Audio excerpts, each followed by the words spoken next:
These are words a parent never wants to hear. The child has cancer. Childhood Cancer Awareness Month, which is September, is an internationally recognized month dedicated to raising awareness about pediatric cancer and the challenges faced by children and families affected by this disease. It is a month where various organizations, advocates, and communities come together to highlight the need for increased research, support, and funding to combat childhood cancer and to honor the bravery of young patients battling this illness. What are the types of childhood cancer? Symptoms, warning signs, causes, importance of early detection, treatment options, challenges in treating childhood cancer, psychological impact on families, the role of the government and health sector, importance of donations and sponsorships, success stories, and hope. Stay tuned as we deep dive into this very topic, childhood cancer awareness.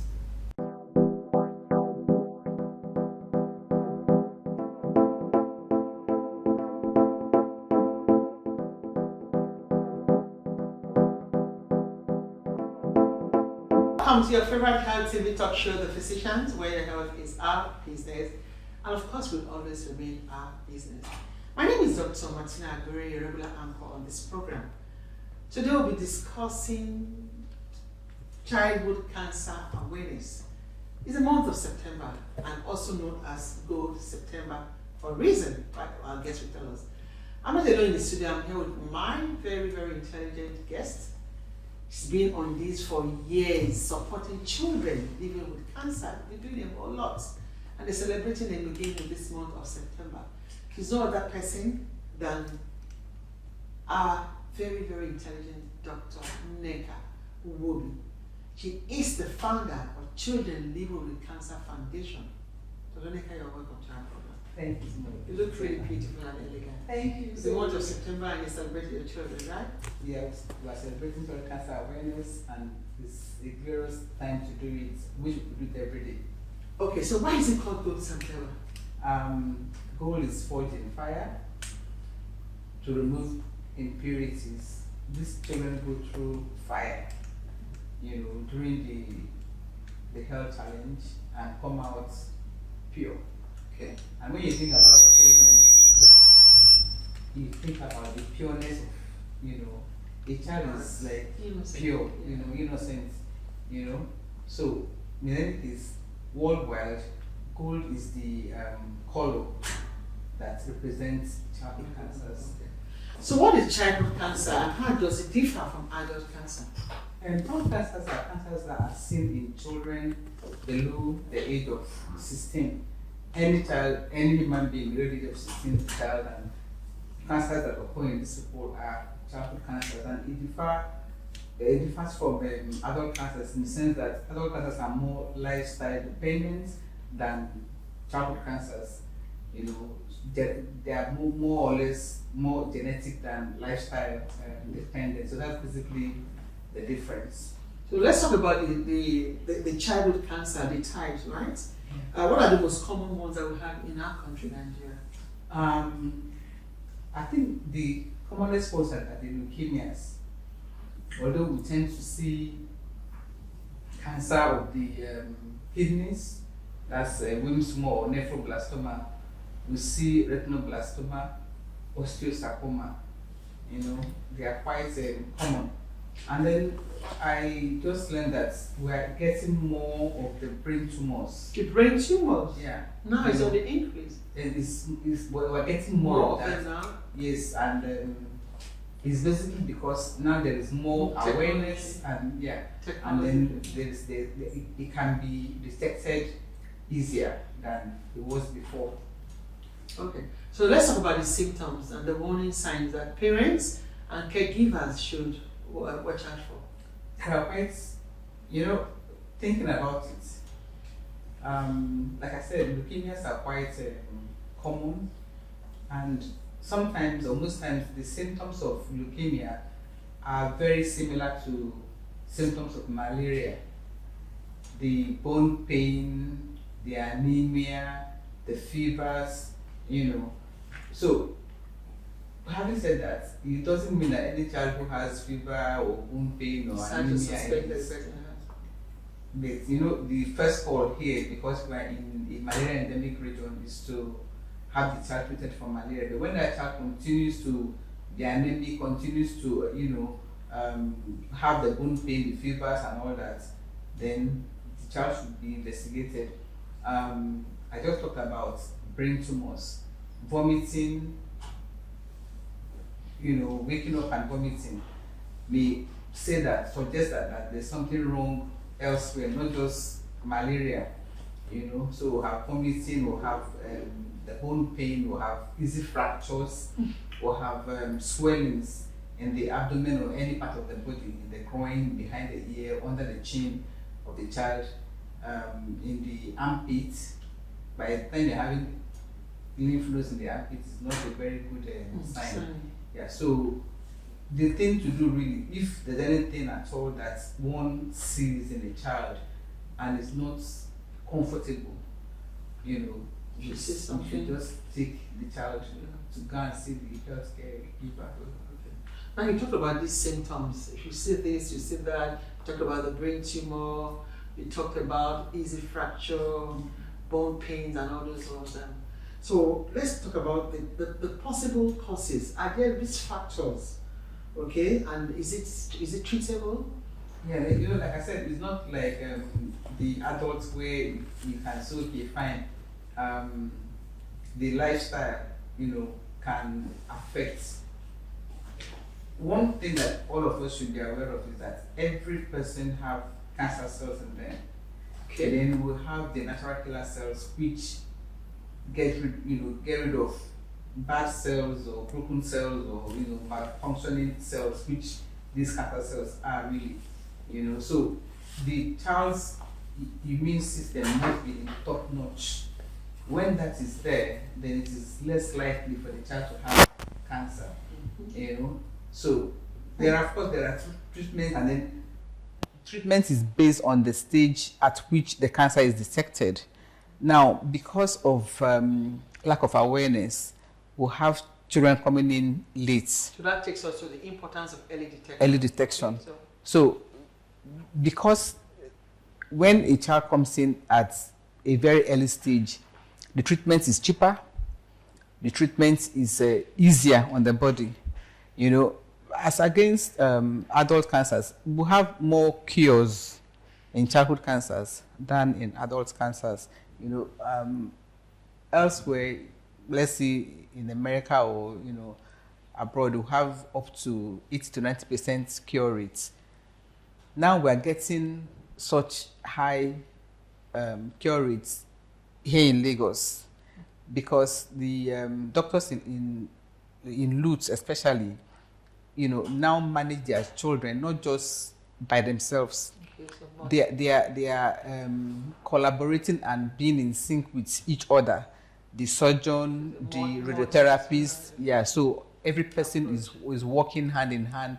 Every person knows this person's timetable. This is what this child is supposed to do at this time.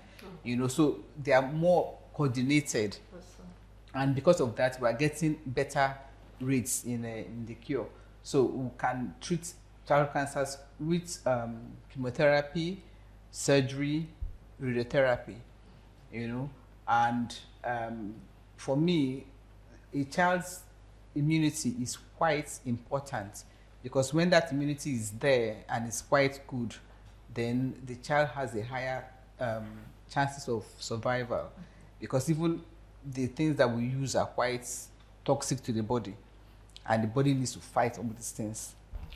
So they are very effective, these treatment options? The treatment options are effective. Of course, we'll have survivors. In as much as they are effective, they are very hard on the body. Okay. Sometimes you see parents who take away their children from treatment because of the side effects that they are seeing. Some of them... Because of the side effect? Yeah, some of them, you see them, just throwing up, even though they've not eaten. You can see the retching, and as a parent, you're seeing the child and it's not really that nice, So, and then the darkening of the skin, the falling off of the hair, they are more frightened, by this, and tend to take the children back to traditional healers or herbalists or some other, or church. When I hear things like this, that the parents tend to take the children off treatment and decide to seek the alternative option, I just wonder, were they not properly counseled before they commence the treatment? Because you talked about a multidisciplinary approach in managing these patients. Yes. So I want to assume that they have counselors. Yes. Yes. In actual so is fact, there any reason why a parent would actually have undergone counseling and still opt for the alternative treatment? In actual fact, Children Living with Cancer Foundation actually have trained about 3 counselors to help with this, with counseling the patients and the parents. But then, when somebody is in trouble, you are seeing, as I entered here now, one of your people said, that's death sentence. So we hear that the families are talking to the people. So it's not just them. And then most times we'll have young parents who will have cancelled. So having cancelled them, they have parents, they have aunties who are older, who may be the ones controlling the purse strings. Okay. So when all those factors come in, then they have neighbors, and then they are sitting down there in the ward, and they are seeing some children die. Wow. And fear. So many things come to play. So even though you have cancer, and all that, the fear of their child dying is more. And then I always tell the parents, what you need to do is to be as informed as possible. And then the information that you need to get is everywhere. But then listening to or going to the internet and picking up the wrong information, because sometimes you are bombarded with so many information that you don't even know which one is true, which one to use. They will say use a lemon water, the child would get better. You use pawpaw water, the child will get better. So things like that. So one need to be properly informed and know exactly what the person is doing. Every day and in every way, enjoy that I find support. No matter the role you play, nutrient pack supplement for you and me. In your body, that I fight you. Darvite Nutritional Supplement is loaded with essential multivitamins, minerals, and natural ingredients that helps you to be at your best. Darvite from LB Pharma. Darvite, love yourself. So what is Children Living with Cancer Foundation, which you are the founder? What are you people doing in helping children that are diagnosed and their families? Well, the very first thing we do is to try to create awareness. Like I said, when the children come in early, it is much better for treatment and for survival, for cure. So to create that awareness so that people can come in on time, to create the awareness so that companies, individuals will know that children don't have cancer, because everybody thinks it's just adults. And then creating the awareness so that people will also know that they need help, they need funding, they need research to be done. It's not just adult cancers that need all these things. The medicines need to be, researched upon here, and so many things need to be done. So we create awareness, just like we're doing this with this program. Thank God for the physicians. Like you said, I'm a regular customer here. You guys have had us on for so many years now. Well, thank you for that. So creating awareness, and then we give the medicines free to the children. Oh, really? Yeah. How do you get it funded? We try with programs like this. We ask people to donate. We ask people to be monthly donors. If let's say 10,000 Nigerians donate 1,000 naira every month, we'll have enough some money to offset some of the bills for these children. That's not bad. 10,000 Nigerians donating 1,000 every month. Yeah. That's not bad at all. Yeah. I think if you actually break it down, it makes it much easier. That's the thing. Yes, So which we're is asking, easier you know, together. yeah, if people can go out there, tell their bank that every month, you know, just remove 1,000, remove 5,000, remove 10,000 naira from. We'll have people who are already doing that, you know, every month without they are having to tell their bank. The bank just credits our account, and we're, you know, able to do that. And then of course we'll have some people who do one-off donations. We'll have people who call, people who maybe they are doing Thanksgiving, you know, people who, different kinds of people. It's a very good thing to do, because knowing very well that it's not covered by insurance. No, so what is the role of government? Want to tell us about the role of government, what are they doing in support? The government hasn't done that much. In actual fact, I think they even have a fund now, but mostly for adults, you know, that they give to patients who are adults. Actually, I think from Abuja or something like that, but none yet for the children. So we are hoping and praying that they take an interest in childhood cancers and support these parents whose children have cancer too. Okay, so you can imagine a parent not having funding, not able to cope. So what do you think would be the psychological impact on families and society? The psychological impact, which is why we had to, you know, train some of us for counseling. Some of the parents feel so desolate, they feel alone, they feel as if, you know, the world has left them behind, you know. So we try as much as possible to counsel them. Some of them actually commit suicide after their child's yeah, you know, and some are so, in fact, as a matter of fact, as we speak now, we have parents who have been in the hospital with their children for a long time, and they themselves have fallen ill from being there. You know, I have a father who came all the way from Abuja. The child has osteosarcoma, and they've been in Lagos since, I think, October last year, because they can't afford to go back to Abuja and come back again. So they stay put and waiting for the treatment to end. Then they can now go back home. The child's leg have to be amputated. We'll have people who have donated walking legs for the child. So you can imagine the break in family. Wow. The family, the mother and other children are in Abuja while he is here.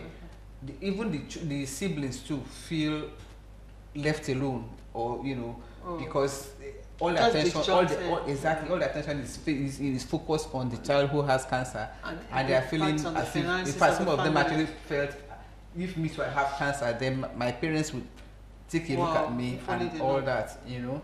So it's a very, very horrible thing. And of course, the finance, most parents actually, or some parents actually have marital problem from this, you know. I have a father who was like, the wife must tell him where the child is coming from, that there's no cancer in his family. When he went to marry her, they told him that there was no cancer in her family. So where is this child coming from? The child must be from away match. Wow. Well, let's not even go to that route at all. We're not overemphasize the importance of screening. Okay, so do we have proper screening centers? Because it's not something that is screenable as such. The thing is that every parent must be very, very observant, and they make sure that if anything at all goes amiss, you know, goes out of the norm, they are on top of it. One of the things that one can screen for is neuroblastoma, which abroad is done when the mother is still pregnant with the child. You know, the other ones really is just to make sure that one goes for all the checks that one needs to go for, the 1 year check, the 5 year check, and, you know, and then be on top of your game, know your child. Okay, so we're talking about childhood cancers and challenges that come with it. I'm sure you have some success stories. Oh, definitely. So let's hear some of the success stories. Definitely, we'll have quite a lot of them. In fact, one of them will be graduating from engineering school. He's having his exams this coming week, so I'm hoping that, you know, we'll be called for graduation party very soon. You know, he had 2 cancers actually. He had the first one when he was 12, and then another one when he was about 14. Really? Yeah, but he's alive and well. Surviving. Yeah. We have In fact, the girl I was talking about that who had also sarcoma, she was encouraged to go for the amputation when another survivor came to see us in the ward. You know, she's now 24. She had osteosarcoma when she was 12. When you say osteosarcoma, I'm sure they want to know what is osteosarcoma. Cancer of the bone. Okay. So because of that, they had to cut off her leg. And then when she came and saw this other little girl was like, "What happened to your leg?" And she told her, she said, "Oh, how old were you then?" She said she was 12. She said, she's going to be 12. She's going to be 12 herself that month, and because of that, and then she didn't leave the older girl until after the visit. Yeah, and she went to have the amputation, which was successful, and I'm very, very happy that she'll be going home soon. Oh, that's really so we'll have many success stories. Yeah, that's a good one. Success stories. So let's debunk some of this in childhood cancer myth. Yeah, the earlier the better. Just know your child. Unfortunately, we are too busy these days. Busy doing what I don't know. We are too busy. Most of us have not given our children a bath by ourselves. Maybe the house girl or the housekeeper or something. You don't know. Like when I was raising my children, we'd have our bedtime baths and bedtime stories. So we know, even though you are out during the morning, you are very fast and all that. Evenings when you come home, get to know your children so that if there's anything going amiss, you're on top of your game. Okay, so before I let you go, I know you have something planned for an event planned. Just tell us something and final words. Last year we had an exhibition at the Children Arts Gallery. They just exhibit just children's work, and for the first time we've been having an exhibition since God knows when, but for the first time we actually made sales. Thank God to them. And then because the works were haphazard, what we did this year was that every other month we have arts workshop. Okay. So all the children, because sometimes the children who do the art this month may be dead by the next month. So we are doing it continuously. So we're having the exhibition of those works done by these children on the 26th of this month at the same place, the Children Art Gallery. And then we're having a lecture. We're talking about child cancer registry, which is the first in Nigeria. Started at Lutz. Then we'll have our annual walkathon. This is our 16th annual walkathon. From Lutz to Stadium and back on the 28th. Please, you are all invited. I must say a very big thank you for taking your time, apart from coming for our program, for the work you do, for the service you do. Thank you. It can't be rewarded. It actually cannot be rewarded here. But it takes a great deal, a whole lot to be able to do this passionately. Even parents get burnout. Get burnout, but not talk of those that are helping these children to survive. I will encourage everyone to please support this foundation so that we can help our children. If you can't go personally or physically, just do that transfer if it's possible. Do the transfer and support them. We can support them in different ways. You can either be there physically, or you can be there even sending somebody or going to do administrative work. Yeah, you can actually volunteer for the time to support them. So thank you so much for coming on our program. Thank you. And we look forward to seeing you again. And I think I'll just mark it every September. You have to be here. Please. To keep giving us and February. And February. That will be we'll celebrate for the day. So thank you so much, and I really appreciate you. And your efforts will not go in vain. And people will support that. Nigerians. We have good hearts, we have good people who will also support you. And to everyone out there, I'm sure you had a great day hearing what Dr. NWOBBI said. She's actually the founder of Children Living with Cancer, childhood cancer. Support them in whatever way you can. If you want to know more, just go on the internet and Google Children Living with Cancer Foundation, Nigeria. You see them, you have a lot to talk about. So till next time, stay blessed. My name remains Dr. Martina Agdore. Every day and in every way, enjoy that I fight support. No matter the role you play, you jump back supplement for you and me. In your body, that I fight you. Darvite nutritional supplement is loaded with essential multivitamins, minerals, and natural ingredients that helps you to be at your best. Darvite from LB Pharma. Darvite, love yourself.